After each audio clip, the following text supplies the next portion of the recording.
If you guys are on a budget and are in the market to buy a 144Hz gaming monitor, then you clicked on the right video. I'm going to be going over 8 of the best gaming monitors that you can buy with 144Hz or higher that cost $200 or less.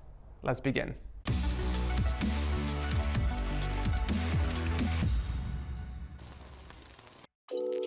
I want to give a huge thanks to Dollar Shave Club for sponsoring today's video, because without them, I wouldn't have done this video, seriously. As a guy, it's important to keep yourself groomed, especially for me since I appear in front of hundreds of thousands of people. I've been using Dollar Shave Club products for years now, and I just love the convenience of it. All of my products get shipped in a box directly to my doorstep on a schedule which you can choose. I never have to worry about going to the store and paying for overpriced razors or shaving products. My routine consists of using the Dr. Carver's Prep Scrub to prepare my hair and skin for a closer shave, followed by shave butter, and then the actual shave using the Executive, my all-time favorite razor, which gives me the closest shave ever. And then I complete the routine with the post-shave dew to hydrate and soothe my skin. Dollar Shave Club has legitimately become your one-stop shop for all of your grooming needs. I mean, they got everything from razors to oral care, hair products, they even got cologne. Right now, just for my subscribers, you can get their shave, shower, or oral starter set, each for $5. Seriously guys, go check out dollarshaveclub.com/techsource or click the link below and get your first starter set for $5.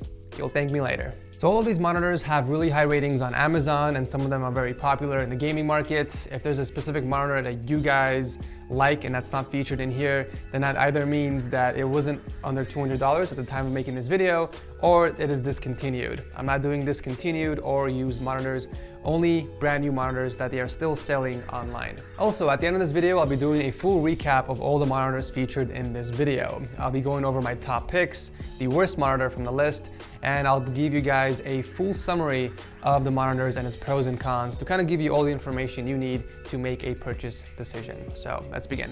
The first monitor we're taking a look at is the MSI G24C. It has a 24-inch curved VA panel with FreeSync that goes for $190.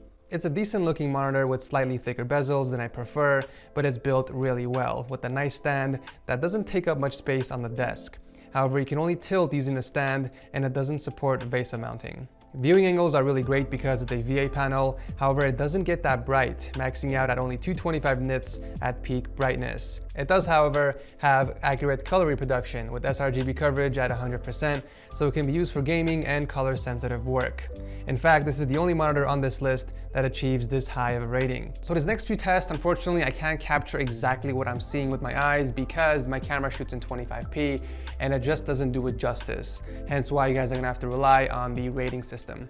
The first test is ghosting. The faster the response times, the less ghosting you'll see. The MSI monitor has a considerable amount of ghosting from this test, so unfortunately it does not have a 1 millisecond response time as advertised. I will be ranking the response times based on the ghosting test. So 3 means no ghosting present, 2 means average, and 1 means a lot of ghosting present. Black levels are also really bad. Looking dead in the center, squares 1 to 3 are not distinguishable whatsoever. I am happy to report that the monitor doesn't have any noticeable backlight bleed, so for that, I'm giving it a 3. Accessing the menu isn't too terrible. The buttons are at least labeled so you know what you're pressing, and it's easy to find certain settings like enabling overdrive and FreeSync. And finally, for ports, the monitor does have a display, HDMI, and a DVI port. By the way, I'll be giving a rating on each monitor for each category. 1 means poor, 2 means good or average, and 3 means great. Due to the slight curve, the monitor does offer a slight immersive experience compared to the other monitors on the list, and because of that, I would say it was more fun to play on. I don't know how BenQ continues to make some of the ugliest monitors out there. The Zoe XL is no exception. With a bulky stand and thick bezels, it's definitely not that pleasing to look at. But in exchange, it's built really well. The stand is really sturdy and offers a lot of adjustment points. Aside from the usual tilt, you can also raise and lower the monitor and rotate it up to 180 degrees to its side. This is also the only monitor on the list that can swivel from one side to the other. But if you don't want to use the stand, then you can mount it because it is VESA compatible. So the stand has this tiny clip in the back, which is a nice plus for cable management. And the way you raise the stand is by pressing down on the tab and lifting. The monitor also locks in place when you lower it all the way down, which I find very useful when you need to move the monitor around. This is a TN panel, so don't expect amazing viewing angles. However, I was surprised to see noticeably less color shifting compared to the other TN panels on this list. The BenQ monitor does really great in terms of color performance, with an sRGB rating of 98% and peak brightness of 355 nits, making this a pretty good choice for professionals on a budget. Response times are pretty fast on this monitor. I experienced very little ghosting. Black levels are really good too. The only box I can't distinguish is number 1, while the rest are clearly visible. And I didn't notice any backlight bleed from my testing. The menu buttons are kind of annoying since they are not labeled, and the OSD menu might take some getting used to in order to figure out which icon does what. For ports, the BenQ does come with a single display, HDMI, and an audio port off to the side. The BenQ Zoe gets a 2.57 out of 3, making it the highest rated monitor from this video, and for good reason. It pretty much checks all the boxes for a solid gaming monitor. If you can look past the aesthetics, this monitor will meet both your gaming and productive needs. The VIOTEK is one of the largest 144Hz monitors on this list. It's a 27-inch display that uses a Samsung VA panel. It's a really good looking monitor actually. Super thin bezels and a nice looking stand, although I wish it wasn't in red. That might be a turnoff for some people who have a very specific color scheme in their setup. The build quality is very disappointing. This is probably the most flimsy stand I have seen on any monitor. It wobbles way too much because of the type of stand. It's one of those snap-on stands, but it's executed badly. They should have just stuck with screws. It also doesn't offer much tilt, but luckily you can mount it if you want. You just have to remove the stand and replace the existing screws with longer screws and washers. The viewing angles, however, are great. Since it is a VA panel, I didn't notice any major color shifts. Also, the panel isn't super accurate, but it does get pretty bright, over 300 nits. When it comes to ghosting, there is a significant amount present, so you're definitely not getting that 1 millisecond response time as advertised. However, the black levels are great. I can just barely see the first square looking directly at the center of the screen. The monitor does have very slight bleeding on the corners, but it's nothing to complain about. What you should complain about is the speakers. Very low output on max volume, and they sound very tinny. Definitely not usable in any scenario. Accessing the menu is fairly easy, at least the buttons are labeled.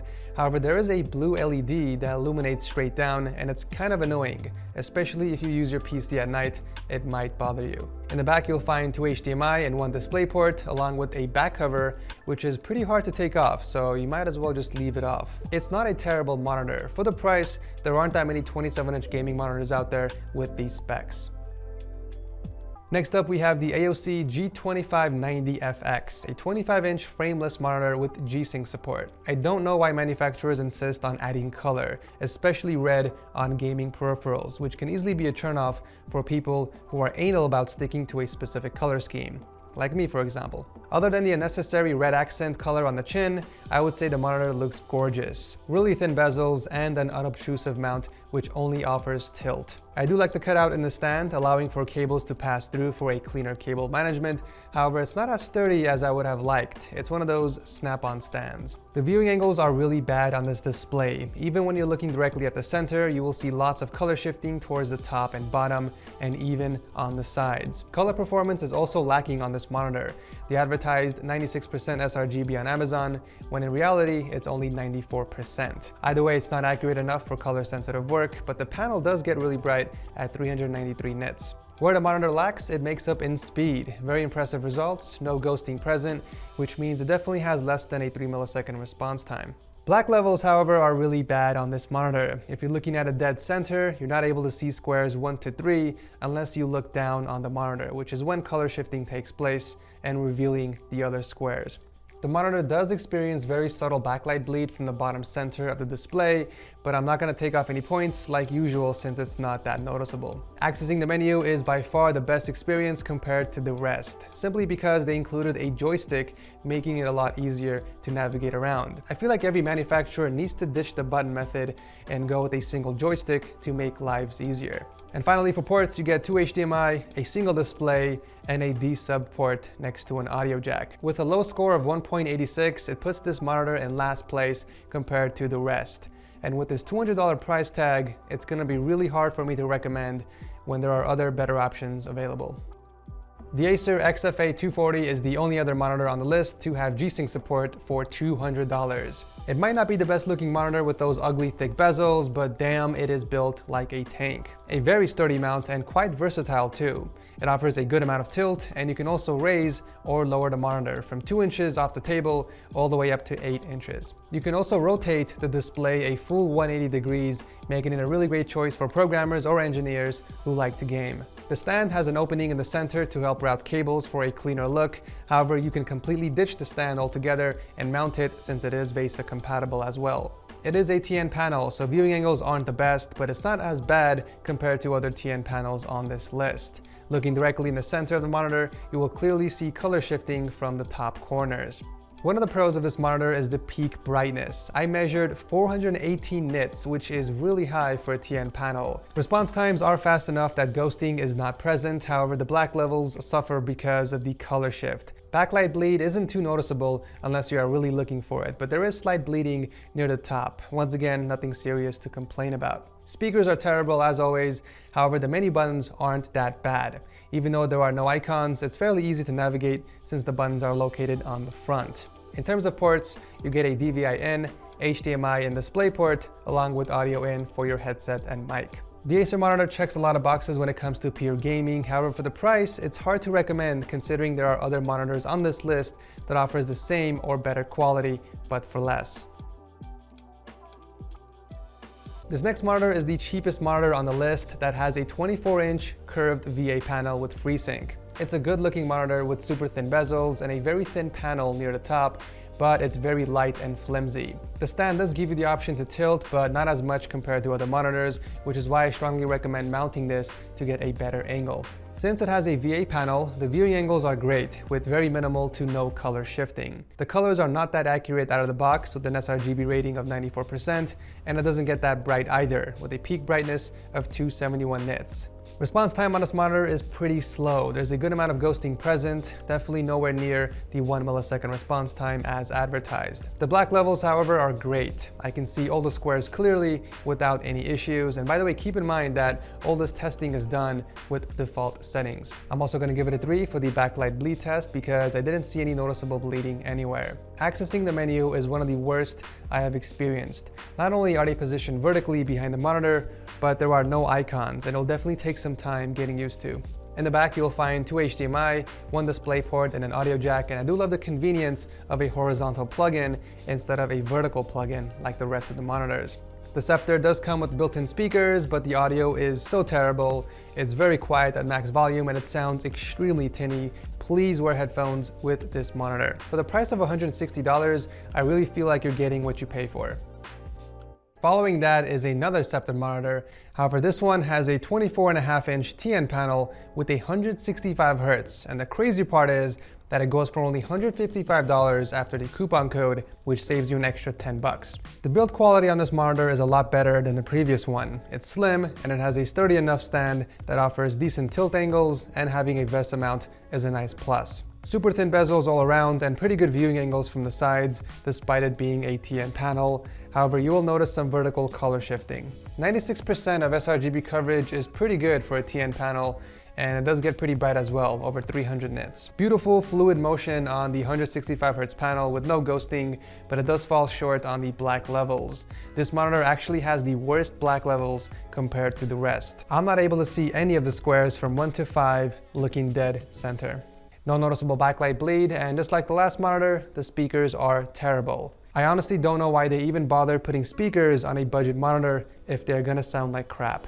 The button layout is also the same, and back here you'll find the same ports, 2 HDMI, 1 display, and an audio jack. I gotta say though, gaming on this monitor was the most fun out of the rest, simply because of the higher refresh rate. And I know, the difference between 144 and 165 Hz isn't as noticeable, coming from 60 to 144, but if you're an active gamer, you can tell the difference. There's a reason why professional gamers often go for the highest refresh rate possible, because every little bit adds up. The Dell D2719 is one of the more popular gaming monitors in the market. The build quality is really great, and personally I think it's a good looking monitor with really thin bezels. The stand doesn't offer much flexibility other than tilt, but it's really sturdy with little to no wobbling, and just like most monitors on this list, it's BESA compatible. There is noticeable color shifting from top to bottom, looking dead center of the screen, but not as much from side to side. But where it falls short is color reproduction. The Dell monitor does the worst in this category, but it does get really bright at 395 nits. The response time is pretty fast, however there is slight ghosting present if you really look for it. The black levels really suffer on this display as well. Boxes 1 to 3 aren't visible from the center. Backlight bleed is also present on the bottom corners, slightly more noticeable than previous monitors. What surprised me on this monitor are the speakers. They actually sound pretty good. They do get pretty loud, and the audio doesn't get distorted at max volume. The highs are crisp and clear, but it's definitely lacking in the bass department. The menu is really easy to access since the buttons are located underneath the display and all of them are labeled.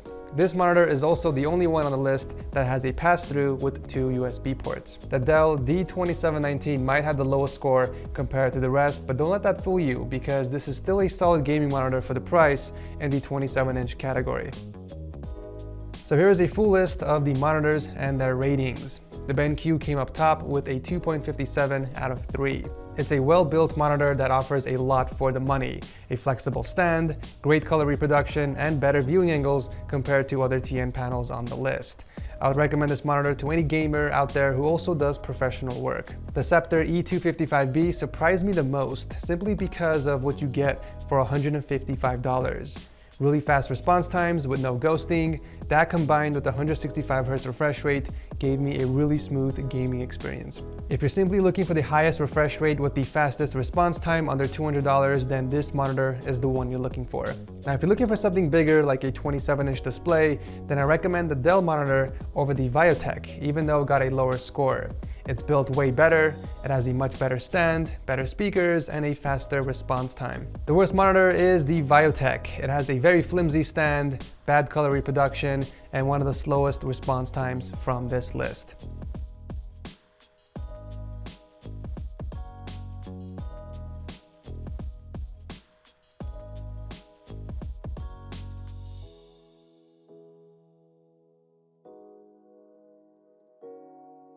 I really hope this video was somewhat helpful to you guys. It took me over 70 hours to review and put this video together, so any type of support would be greatly appreciated. I'll drop a link to all the monitors featured in this video, and also if you guys use any of these monitors, feel free to let everyone know your experiences with it in the comment section down below. Thanks again so much for watching. As always, I'll see you in the next one.